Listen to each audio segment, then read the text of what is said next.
Let's talk about the Nintendo 3DS. Not a handheld games console from 9 years ago, but a legend in the gaming world, known for its iconic metallic colours, distinct 50/50 split form factor, and immense game library, spanning over almost a decade. But before we delve into the fourth iteration of the Nintendo DS, here's a short history lesson. Picture this, it's 2004 and the past 15 years have been dominated by the quintessential handheld, the Game Boy, finding its way into every gamer's pockets. A new handheld arrives on the scene with two screens, one of them having touch input and a funky folding design with a tiny new game cartridge. The original DS was famous for its whole new approach to gaming hardware. However, that isn't really what made it truly great. More on that later. Nintendo's second attempt at the DS was the DS Lite in 2006, which improved ergonomics and portability, but that really didn't change much functionally. Another 2 years later, the DSi would take a larger step forward, offering cameras, larger screens, a small form factor, and the DSiWare store. What it omitted, the Game Boy cartridge slot, was a deal breaker for most at the time, as many DS users held on to those older titles and wanted to play them on new hardware. After the DSi came the XL version to cater for those with larger mitts, but stayed very much the same as its predecessor. What do all of these have in common? The expansive game library. One that started franchises that we still see stand strong today. Crackers like Nintendogs, New Super Mario Bros., Mario Kart DS, Super Monkey Ball Touch and Roll, Big Brain Academy, Animal Crossing, Wild World, and many Pokemon games were all fan favourites on the handheld. In fact, the DS was known to be quite underpowered internally, but that didn't matter when there was still so much fun to be had. That idea, that concept, that the gaming experience comes first and the specs second, well, it's continued in the fourth iteration of the DS, the 3DS, the device we're talking about today. It's plain and simple to see where the 3DS got its design philosophy from. From its folding body to the double screen setup to the ever familiar stylus, this thing just screams OG DS. Of course, that's very different to the current go-to handheld, the mobile phone, and I guess by extension, the Nintendo Switch, but the folding shape is, funnily enough, something that's coming to the future of tech. Anyone heard of the Galaxy Fold? So, with all of this information in mind, what's it like to use one of these things in 2019? I mean 2020. In a word, brilliant. But it's a little more nuanced than that.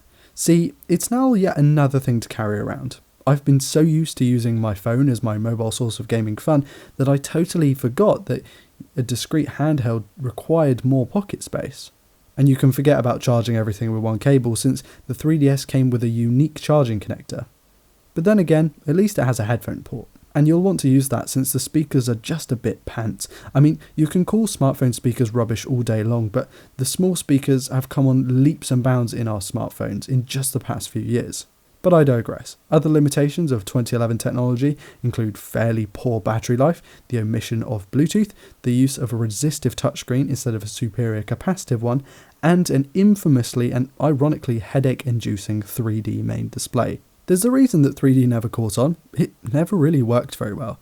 This implementation doesn't require you to wear glasses, but even so, it's incredibly gimmicky, and it's the reason why Nintendo scrapped it for the way more popular 2DS and 2DS XL that you can buy today. And the gaming experience? Well, for starters, the game library is far better than what you'd find on the more modern consoles. To mention just a few, Super Smash Bros, Pokemon X and Y, Sun and Moon, Animal Crossing New Leaf, Minecraft, Super Mario Maker, Nintendogs and Cats, Legend of Zelda Ocarina of Time, Mario Kart 7, New Super Mario Bros. 2, Super Mario 3D Land, Terraria, and Super Monkey Ball Banana Blitz. And despite the smaller displays, lower frame rates, and far less ergonomic controls than specifically the Switch, it's fairly easy to get and stay immersed in a game. Even easier if you find yourself under a blanket or a duvet in the cold months with a hot cup of tea sat in a dimly lit room. I mean, I've accidentally spent a fair few hours playing on the 3DS while researching for this video, and it's actually been really fun. It's brought me back to the days where I didn't care about specs because I really didn't know anything about them. As a kid, I thoroughly enjoyed playing on my Game Boy all night, and I've still got my original one, funnily enough. Nintendo captured what it really meant to make a great games console, and the 3DS is simply the embodiment of that. For those who live on the bleeding edge of tech, this thing isn't for you, and let's be honest, it never was. The 3DS in 2020 is for people who crave that glorious and euphoric feeling that comes with nostalgia. My time with the device has been really fun, and I urge you to go and pick one up if you're looking for the most fun per pound that you can get. There's a reason it took millions, if not billions of dollars, and a lot of R&D to make something that's even worthy of being called a successor to the DS. Think about that. And with that, I'm going to say goodbye here. I'm sorry about the fact that this is a really brief video, but I've made a lot of 10-minuters recently and I wanted to make something a little bit more feature rich. I want to thank you all so much for watching. Please do like, dislike, comment, subscribe if you're new around here to never miss a video like this one. Check out my social medias, which will all be in the links in the video description. I want to give a massive shout out to my patrons again. You guys have been fantastic, so thank you for supporting me through these months. I've been Ryan Thomas, and I'll see you in the next video. Peace.